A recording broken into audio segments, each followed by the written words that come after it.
ئەم گروپی شاخەوانیە کە لە چەند کەسێک پێکاتون لە هەرێمی کوردستان لە ناوچە جیاوازەکانەوە گەشتێکی جیاوازیان ئەنجامداوە لە وڵاتی جۆرجیا چونە سەر لووتکەی یەکێک لە چیا بەناوبانگەکان و گەشتەکەیان بە گەشتێکی جیاواز و پڕسەرکێشیش ناوەبرێت.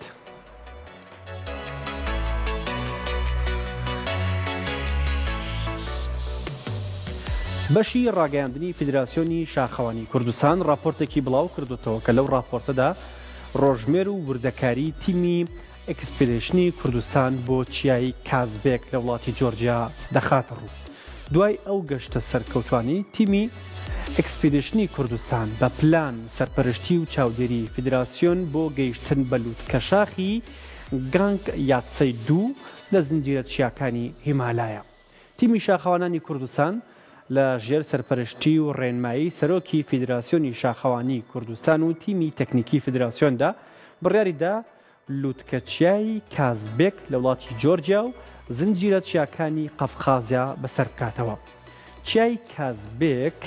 کە بەرزیەکەی 5054 متر لە ئاستی دەریاوە بەرزە لە نێوان سنووری هەردوو وڵاتی جۆرجیا و ئۆسیتیای ڕووسیا هەڵکەوتووە و بۆ یەکەم جار لە ساڵی 1868 شاخەوانان توانیویانە پێ بنێنە سەر ئەو لووتکە شاخە. هەروەها شارۆچکە و شاخی کازبێک لە بەشی باکووری ڕۆژهەڵاتی جۆرجیا هەڵکەوتووە.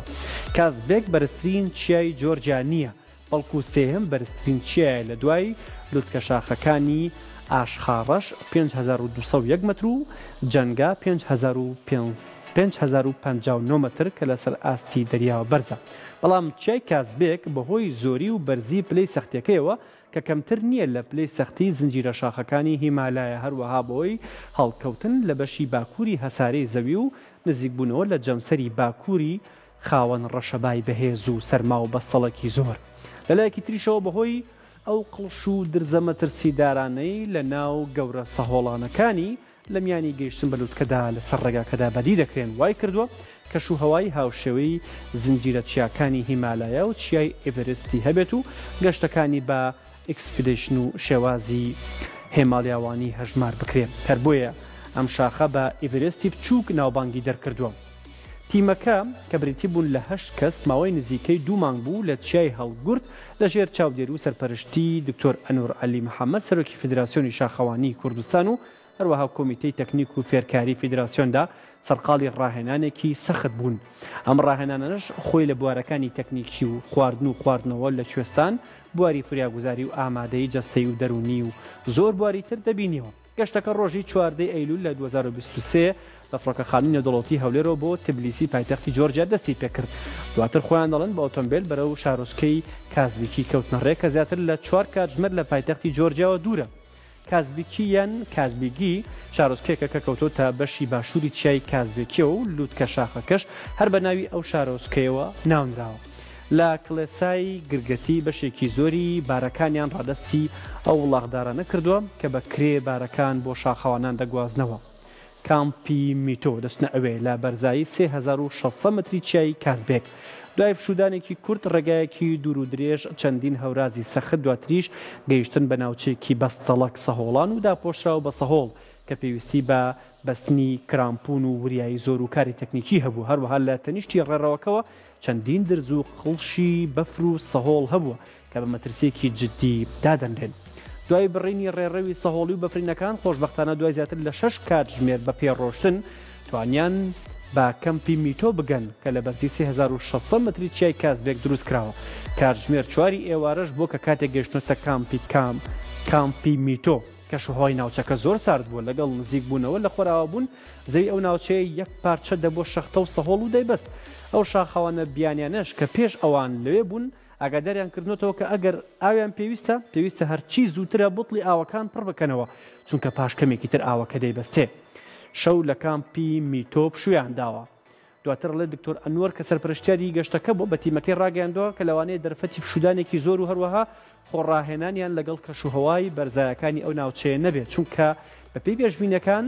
پەنجەرەی هەوایی باشی سنوورداریان لە پێشە و لە ئێوارەی 16 ئەیلولەوە کەشوهەوای ناوچەکە گۆڕانکاری بەسەردادێت و دەبێتە بەفر و ڕەشەبا. بۆ هۆیشەوە ئەگەری درەنگکەوتنی گەیشتن بە لووتکە چەند ڕۆژ دواتر و تەنانەت مەترسی لەسەر هەڵۆشانەوەی و کانسلی بەرنامەی گەشتەکە دەبێت هەر بۆیە بۆ شەوی 16 ئەیلولی 2023 لە بەیانێکی زۆردا تیمەکە خۆیان کۆ کردوێتەوە دوای چێکردنی کەلوپەلەکان لەلایەن سەرپەرشتیاری گەشتەکەەوە تیم بەرەو لووتکەی کازبێک کەوتە ڕێ ڕێگای سەخت و دوور و درێژ و هەورازی زۆر و لێژی داپۆشاو بە بەفر و سەهۆڵ کە شوهوایەکی سارد و ڕەشەبای بەهێزە بەڵام ئیرادەی پۆڵانی تیمەکە لەلایەک و لەلایەکی تریشەوە بوونی ڕێنمایی بەردەوام لەلایەن سەرپەرشتیاری گەشتەکە بۆ تیمەکەوای کردو بە کەمترین کات و بڕینی هەموو بربەست و مەترسیەکان